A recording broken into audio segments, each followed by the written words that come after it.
나의 능력이 되길 원하고 바라고 기도합니다. 하나님의 꿈이 나의 비전이 되고 예수님의 성품이 나의 인격이 되고 성령님의 권능이 나의 능력이 되길 원하고 바라고 기도합니다. 원하고 바라고 기도합니다.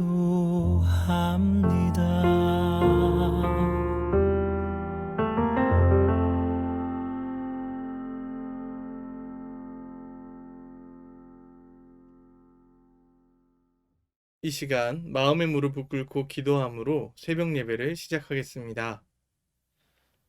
사랑이신 하나님 감사합니다. 하나님의 크신 사랑으로 말미암아 오늘 하루도 살아갈 수 있게 해주시니 너무나 감사합니다.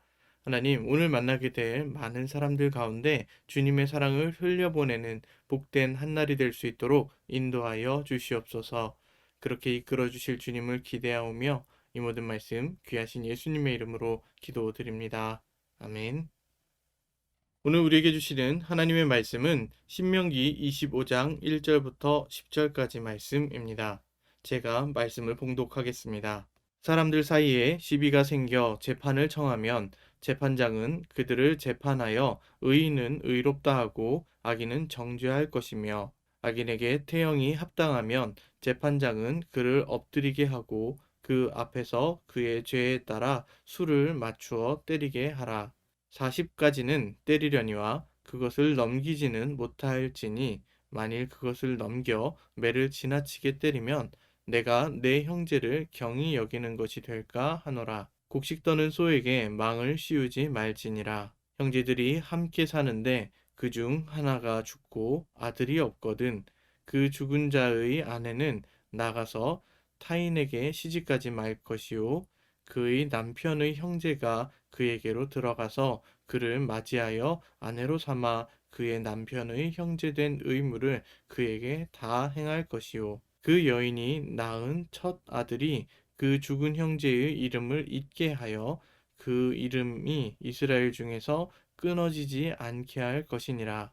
그러나 그 사람이 만일 그 형제의 아내 맞이하기를 즐겨하지 아니하면 그 형제의 아내는 그 성문으로 장로들에게로 나아가서 말하기를 내 남편의 형제가 그의 형제의 이름을 이스라엘 중에 잊기를 싫어하여 남편의 형제된 의무를 내게 행하지 아니하나이다 할 것이요 그 성읍 장로들은 그를 불러다가 말할 것이며 그가 이미 정한 뜻대로 말하기를 내가 그 여자를 맞이하기를 즐겨하지 아니하노라 하면 그의 형제의 아내가 장로들 앞에서 그에게 나가서 그의 발에서 신을 벗기고 그의 얼굴에 침을 뱉으며 이르기를 그의 형제의 집을 세우기를 즐겨 아니하는 자에게는 이같이 할 것이라 하고 이스라엘 중에서 그의 이름을 신 벗김 받은 자의 집이라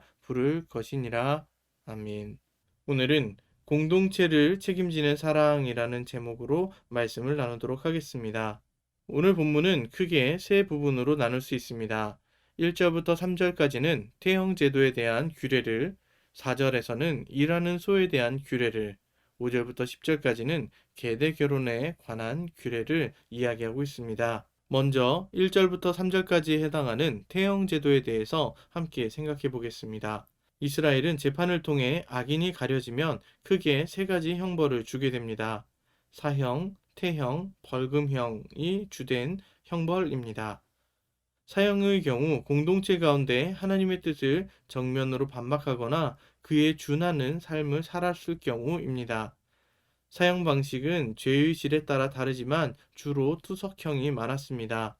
투석형은 많은 사람들이 함께 돌을 던짐으로써 어느 돌에 그가 맞아 죽었는지 알 수 없고 그러므로 말미암아 공동체가 그에게 사형을 집행했다라는 것을 알려주는 것입니다. 벌금형의 경우 말 그대로 벌금을 내는 것입니다.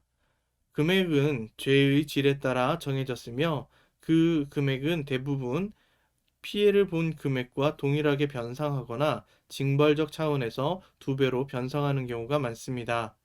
오늘 본문에 해당하는 태형은 앞서 2가지의 형벌과 마찬가지로 죄의 질에 따라 집행하는 숫자가 정해집니다.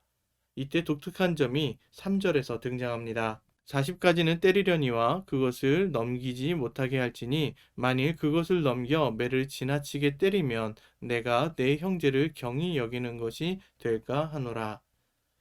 최대 40대까지 제한하였고 이때 때리는 도구는 보통 나무 막대기로 사용하였습니다. 40대까지 정한 이유는 인간의 존엄성을 고려한 것으로 그 숫자를 넘기면 죽기 때문입니다. 여기서 엿볼 수 있는 정신은 형벌이 죄에 대한 심판이지만 동시에 죄인이 돌이킬 수 있는 기회까지 빼앗지는 않는다는 점입니다.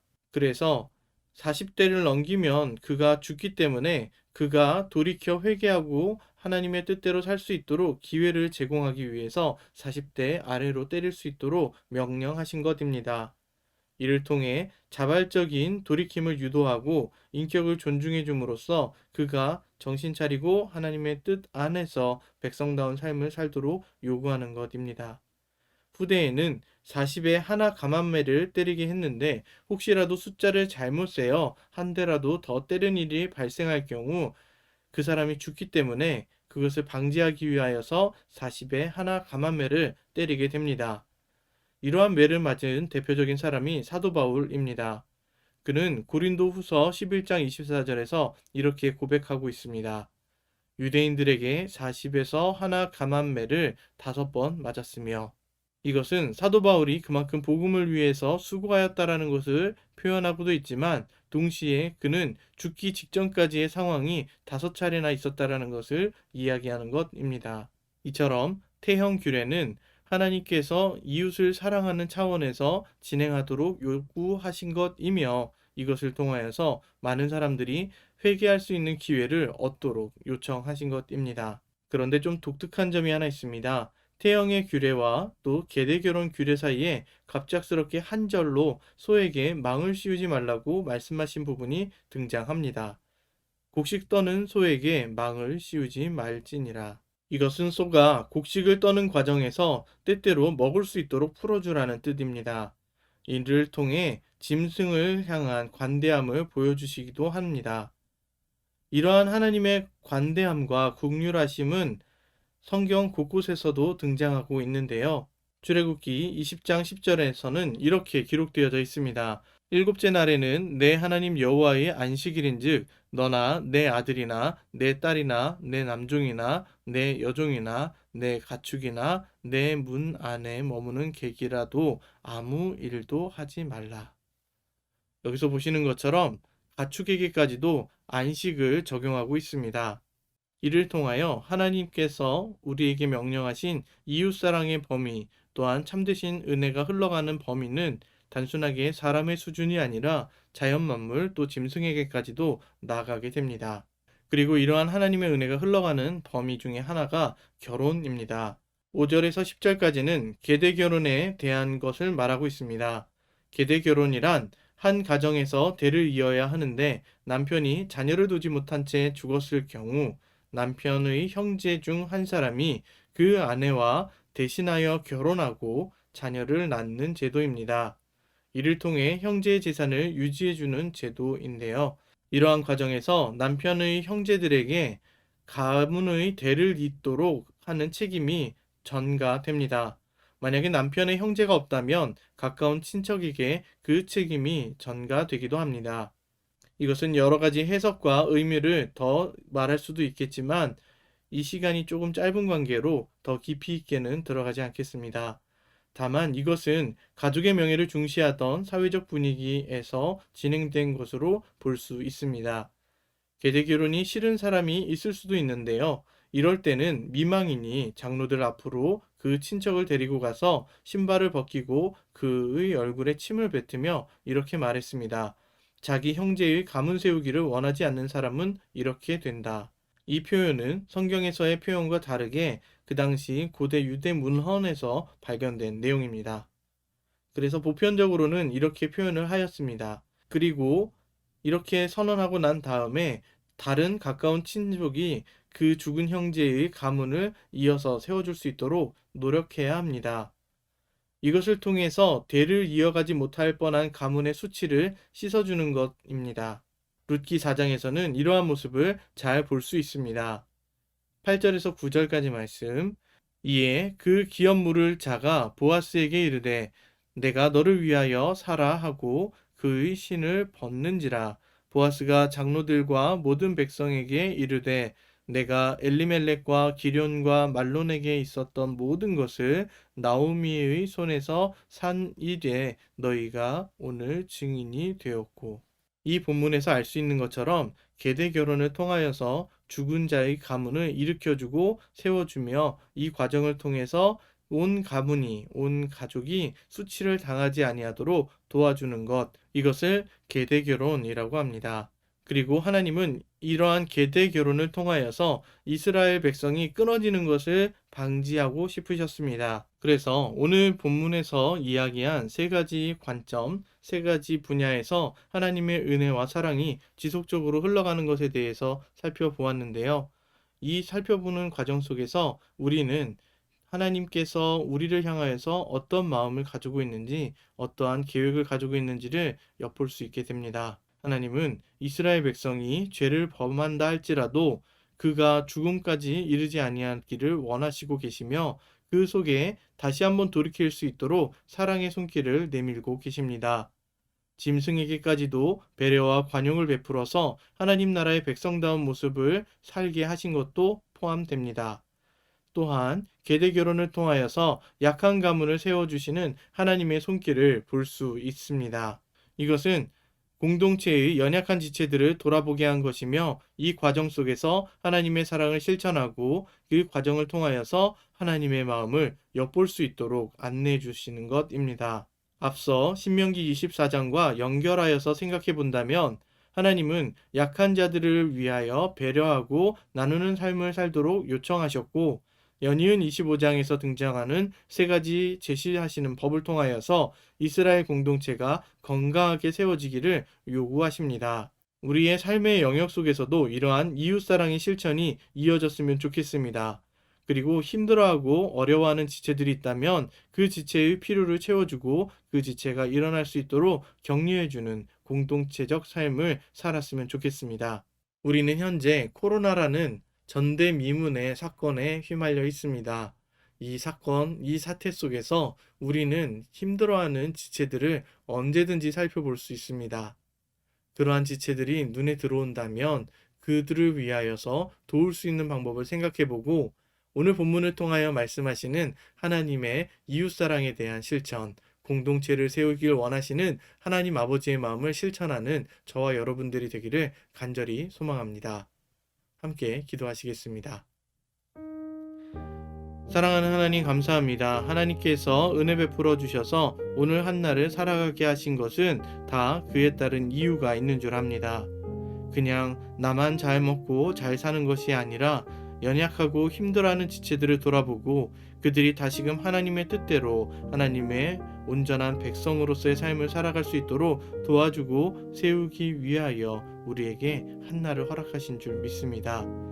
이러하신 하나님의 뜻을 우리 모두가 깨달아 알게 하시고 그 사랑을 실천하고자 할 때 우리의 힘이 아닌 성령님이 주시는 힘으로 이 모든 사역들을 감당케 하옵시며 그들을 돕고자 할 때 주님이 주시는 영적, 물질적 축복을 누리며 그것을 흘려보낼 수 있는 복의 유통자들이 될 수 있도록 인도하여 주시옵소서.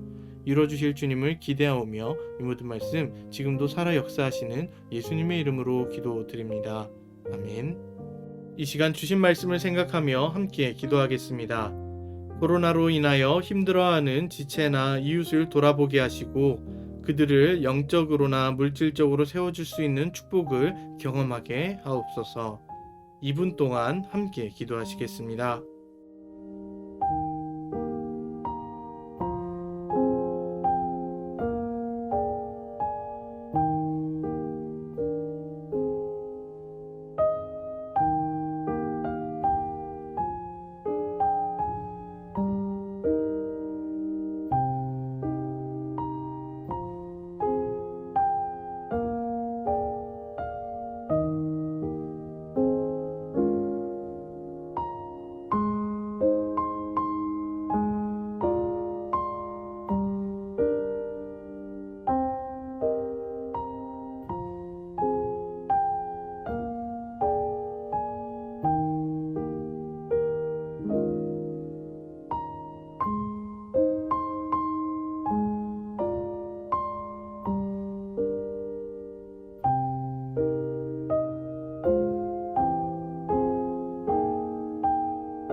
또한 교회를 위해 함께 기도하겠습니다.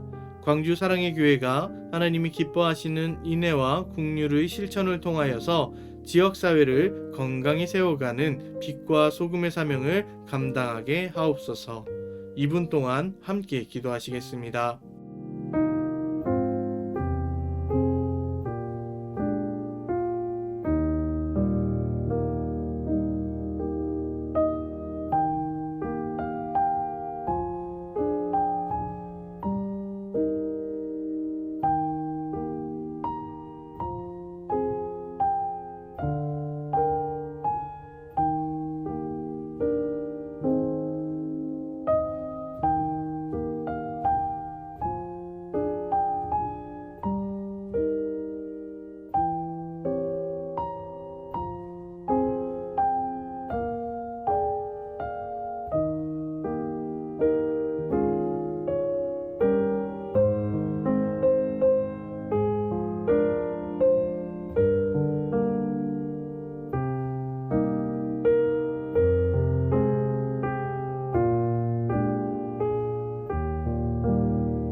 연이어 나라와 민족을 위해 함께 기도하겠습니다.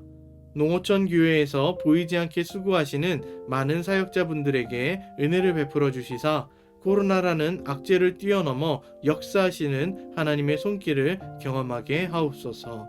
2분 동안 함께 기도하시겠습니다.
끝으로 개인 기도 제목을 위해 10분 정도 기도하시고 자유롭게 마무리하시기 바랍니다.